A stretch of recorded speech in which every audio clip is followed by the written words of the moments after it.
കാലത്തിന്റെ ആരംഭത്തിനു മുൻപ് ശബ്ദവും പ്രകാശവും ജനിക്കാത്ത ആ ശൂന്യതയിൽ ഒരേ ഒരു നാദം ഉണ്ടായിരുന്നത് ഓംകാരമാണ്. നമസ്തേ ഗംഗാമയാണ്. ഇതാ പ്രഭു, ആ മഹാദേവൻ നിങ്ങൾക്ക് വേണ്ടിയിട്ട് എന്നെ കൊണ്ട് പറയിപ്പിക്കുകയാണ്, അല്ലെങ്കിൽ അറിയിക്കുകയാണ്. ഭഗവാന്റെ പ്രിയ രൂപങ്ങൾ, അതിവിശിഷ്ടമായ 5 രൂപങ്ങളിലെ ഓരോ ഭാവങ്ങൾ എന്താണെന്ന് നിങ്ങൾക്കറിയാൻ വേണ്ടിയിട്ട് അദ്ദേഹം എന്നിലൂടെ അറിയിക്കുകയാണെന്നാണ് എനിക്ക് തോന്നിയത്. മിനിഞ്ഞാന്ന് ധ്യാനത്തിലിരിക്കുമ്പോഴാണ് മഹാദേവന്റെ പഞ്ചമുഖങ്ങൾ എനിക്ക് ദർശിക്കാനായതും ആ പഞ്ചമുഖങ്ങളിലൂടെ എന്നെ അദ്ദേഹം കൊണ്ടുപോകുന്നതും. അപ്പോ ഇവിടെ നാരദന്റെ മുമ്പിൽ ഒരു ദിവ്യരൂപം തെളിഞ്ഞു വന്നു. ആ രൂപത്തിനരികിലേക്ക് നാരദൻ നടന്നു ചെന്നു. അടുത്തു വന്നപ്പോൾ ആ രൂപത്തിന് 5 മുഖങ്ങളുണ്ടായിരുന്നു. ബ്രഹ്മാണ്ടത്തെ തന്നെ 5 മുഖങ്ങളായി ധരിച്ചിരിക്കുന്ന ആ രൂപം മഹാദേവനായിരുന്നു എന്ന് നാരദൻ തിരിച്ചറിഞ്ഞു.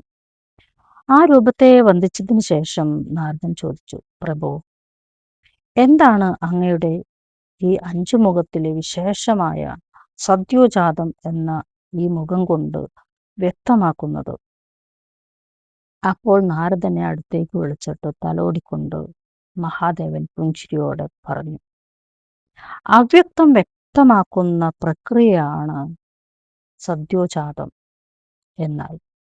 സദ്യ എന്നാൽ തത്സമയം, ജാതം എന്നാൽ ഉത്ഭവിക്കുന്നത്. അപ്പോൾ ഉത്ഭവിക്കുന്നത് എന്നാണ് സദ്യോജാതം എന്ന വിശിഷ്ടമായ ഈ മുഖങ്ങളിലൊന്ന് ആയ സദ്യോജാതത്തിന്റെ ഉത്ഭവരഹസ്യം. അതായത് ശൂന്യതയിൽ നിന്ന് ഉത്ഭവിച്ചത്. നാരദൻ വീണ്ടും ചോദിച്ചു, ഈ മുഖം അപ്പോൾ സൃഷ്ടിയുടെ അടയാളമാണോ പ്രഭു? അതേ വത്സ, മഹാദേവൻ പറഞ്ഞു. ഈ മുഖം അവസാനത്തിൽ നിന്ന് തുടങ്ങുന്നതാണ്. സൃഷ്ടി ഒരു രഹസ്യമാണ്. പ്രകാശത്തിൽ നിന്ന് ആകാശം, ആകാശത്തിൽ നിന്ന് വായു, വായുവിൽ നിന്ന് അഗ്നി, അഗ്നിയിൽ നിന്ന് ജലം, ജലത്തിൽ നിന്ന് ഭൂമി. അങ്ങനെ ഈ പഞ്ചഭൂതങ്ങളും എന്നിൽ വസിക്കുന്നു പുത്ര. ഈ സൃഷ്ടിയാണോ മനുഷ്യനും? നാരദൻ വീണ്ടും ചോദിച്ചു. മഹാദേവൻ ചിരിച്ചു.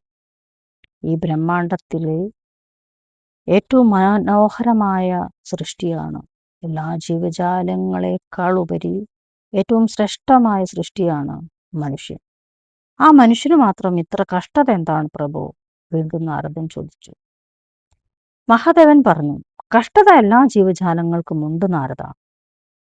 പുഞ്ചിരിയോടെ വീണ്ടും തുടർന്നു, കഷ്ടത അനുഭവിക്കുന്നത് ശരീരം കൊണ്ടല്ല, ഞാൻ ആരാണ് എന്ന ചോദ്യത്തിന്റെ ഉത്തരത്തിന് വേണ്ടിയാണ്. മനുഷ്യന് ബോധമുണ്ട്, അതാണ് അനുഗ്രഹവും. പക്ഷേ അതുതന്നെയാണ് വേദനയും. നാരദൻ വീണ്ടും ചോദിച്ചു, അപ്പോൾ പ്രഭു, വേദന ശാപമാണോ? അല്ല പ്രിയപുത്ര, മഹാദേവൻ വീണ്ടും പറഞ്ഞു. അത് ശാപമല്ല, അത് വാതിലാണ്. വേദന ഇല്ലെങ്കിൽ മനുഷ്യൻ ഒരിക്കലും സത്യത്തെ അന്വേഷിക്കില്ല. ഇരുട്ടില്ലെങ്കിൽ എന്തിനാണ് പ്രകാശത്തെ അന്വേഷിക്കുന്നത്? ഇരുട്ടാണ് പ്രകാശത്തെക്കുറിച്ച് ഒരാൾ തേടാൻ തുടങ്ങുന്നത്. മഹാദേവൻ തന്റെ ജടയിൽ നിന്ന് ഒരു ജലത്തുള്ളി സൃഷ്ടിച്ച് നാരദന് നൽകി. ആ നിമിഷം നാരദൻ അനേകം ആളുകളുടെ ജീവിതം കണ്ടു. ധനമുണ്ടായിട്ടും ശൂന്യരായവർ, സ്നേഹമുണ്ടായിട്ടും തേടി അതിനെ അലഞ്ഞവർ, സ്നേഹം തേടി അലഞ്ഞവർ, ഭയത്തിൽ ജീവിക്കുന്നവർ, അർത്ഥം തേടി അലയുന്നവർ, എല്ലാവരും ദുഃഖിതരല്ലേ പുത്ര? മഹാദേവൻ ചോദിച്ചു. അതേ എന്ന് നാരദൻ ദയനീയമായി തലയാട്ടി. മഹാദേവൻ അപ്പോൾ വീണ്ടും പറഞ്ഞു, മനുഷ്യന് ജന്മം അപൂർവമാണ്. അവന് ഉണരാൻ കഴിയും. കഷ്ടത അവനെ നശിപ്പിക്കാൻ വരുന്ന ഒന്നല്ല, അവനിൽ ഉറങ്ങിക്കിടക്കുന്ന ആത്മാവിനെ ഉണർത്താൻ വരുന്നതാണ്. ചാരം നോക്കൂ, അതൊരു അവശേഷിപ്പ് മാത്രമാണ്, അഗ്നിയുടെ അവശേഷിപ്പ്. അതിനാൽ മനുഷ്യൻ അവന്റെ അജ്ഞതയെ അഗ്നിയിൽ സമർപ്പിക്കേണ്ടതുണ്ട്. അപ്പോൾ ബോധം വരും. അത് തന്നെയാണ് സജ്ജാതം, ഉടൻ ഉത്ഭവിക്കുന്നത്. നന്ദി, നമസ്തേ. ഇഷ്ടപ്പെട്ടാൽ ലൈക്ക് ചെയ്യൂ. നിങ്ങളുടെ അറിവുകൾ കമൻ്റായി രേഖപ്പെടുത്തൂ. ഇഷ്ടപ്പെട്ടാൽ ലൈക്ക് ചെയ്യൂ, കമൻറ്റ് ചെയ്യൂ, ഷെയർ ചെയ്യൂ. ഒന്ന് കൂടെ സബ്സ്ക്രൈബ് ചെയ്തിട്ട് കൂടെ കൂടിക്കോളൂ.